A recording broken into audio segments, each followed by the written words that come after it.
Araw po ngayon ng Sabado at kami ay pupunta po ng gubat upang mamimitas or maghahanap po ng kabuti. So may isang uri ng kabuti na season po niya ngayon. Ito po ang tinatawag na Trot Tisar or Trot Cantareller.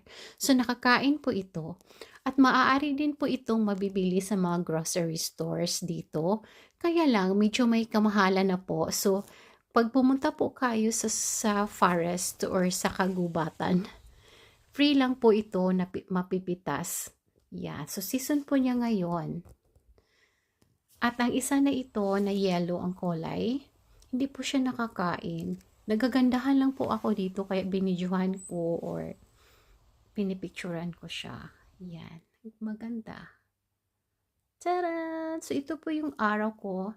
Salamat sa pagsama sa akin dito sa gubat. Babush!